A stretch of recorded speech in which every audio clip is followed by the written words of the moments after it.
Hello दोस्तों, आज हम बात करेंगे सीरिया में होने वाली लड़ाई की। पर उससे पहले जानते हैं सीरिया के बारे में कुछ जरूरी बातें। सीरिया का पूरा नाम सीरियन अरब रिपब्लिक है। सीरिया देश की स्थापना सन 1920 में हुई थी। यहाँ का एरिया 1,85,180 स्क्वायर किलोमीटर में फैला हुआ है।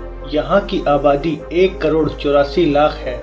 सीरिया की राजधानी दमस्कस है और यहाँ का सबसे बड़ा शहर अलेप्पो है। यहाँ की 87% आबादी मुस्लिम, जिसमें 75% सुन्नी, 12% शिया है और बाकी 13% में कुर्दिश और अन्य धर्मों के लोग रहते हैं।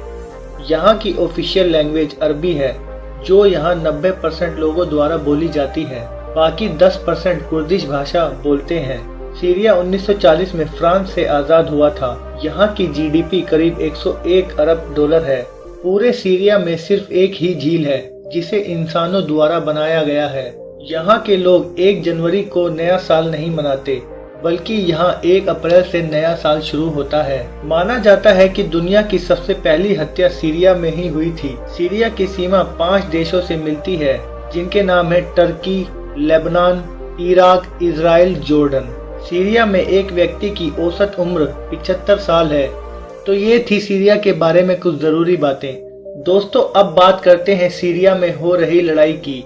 ये कब, क्यों और कैसे शुरू हुई थी। आपने सोशल मीडिया पर सीरिया के बारे में बहुत सारी वीडियोस देखी होंगी, पर ज्यादातर लोगों ने ये नहीं बताया कि ये सब शुरू कैसे हुआ। लेकिन आज मैं आपसे इसी बारे में बात करूंगा। तो चलिए शुरू करते हैं।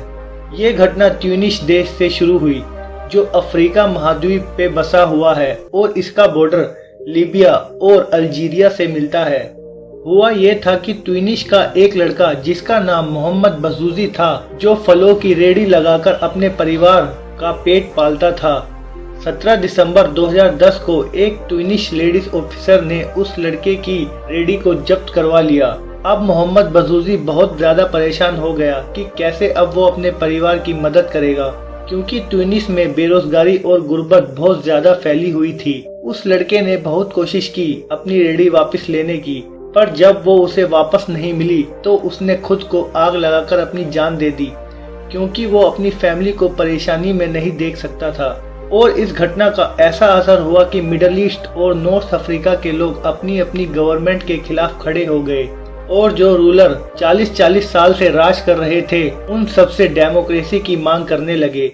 और इसकी वजह से ट्यूनिस के प्रेसिडेंट बेन अली ने, जो 1987 से ट्यूनिस पे राज कर रहे थे, उन्हें 2011 में रिजाइन करना पड़ा।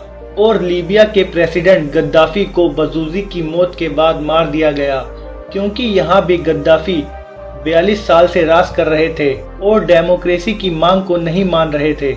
उसके बाद ये आग जा लगी इजिप्ट और यमन में, और वहाँ के प्रेसिडेंट ने भी ट्यूनिस प्रेसिडेंट की तरह रिजाइन कर दिया। और आखिर में सीरिया के लोगों ने भी ट्यूनिस और बाकी देशों की देखा देखी अपनी सरकार के खिलाफ खड़े हो गए और ट्यूनिस इजिप्ट की तरह डेमोक्रेसी की मांग करने लगे। सीरिया के प्रेसिडेंट बशर अल असद, जो शिया कम्युनिटी से हैं और सीरिया में सुन्नी कम्युनिटी के 75% लोग रहते हैं, तो ये लोग बशर अल असद की गवर्नमेंट के खिलाफ हो गए। ये देखकर सीरिया के प्रेसिडेंट ने प्रोटेस्टर पर हमला करवा दिया ताकि प्रोटेस्ट रुक सके, लेकिन ऐसा नहीं हुआ, बल्कि कुछ आर्मी वालों ने आर्मी से रिजाइन करके उन प्रोटेस्टर को ज्वाइन कर लिया और अपनी नई टीम बना ली, जिसे नाम दिया गया फ्री सीरियन आर्मी। 2012 में ये देखकर सीरिया में रहने वाले 7 से 9% कुर्दिश ने इस बात का फायदा लिया और काफी दिन से वो भी अपने लिए इंडिपेंडेंट कंट्री की मांग कर रहे थे, तो उन्हें मौका मिल गया और वो सब भी असद की गवर्नमेंट के खिलाफ हो गए और प्रोटेस्टर को ज्वाइन कर लिया। अगस्त 2012 में बशर अल असद ने सीरिया के खान शेखून शहर पर केमिकल अटैक करवाया, जिसमें 1500 से ज्यादा जानें गईं। 2012 में अल नुसरा नाम से एक ऑर्गेनाइजेशन बनी, जिसे अल कायदा ब्रांच भी कहा जाता है, और वो भी असद की गवर्नमेंट को गिराना चाहते थे। ये देखकर यूएसए, सऊदी अरब और यूके भी असद के खिलाफ लड़ने लगे। अपनी गवर्नमेंट को गिरता देख असद ने रशिया और ईरान से मदद मांगी।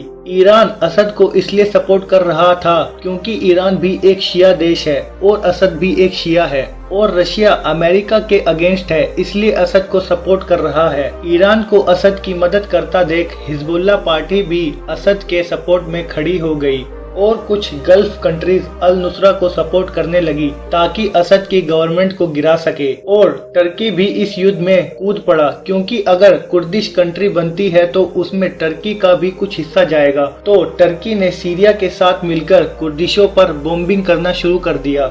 इस लड़ाई में सबसे ज्यादा बच्चे मरे जिन्हें इस लड़ाई की वजह तक का नहीं पता, उन्हें मारा जा रहा है।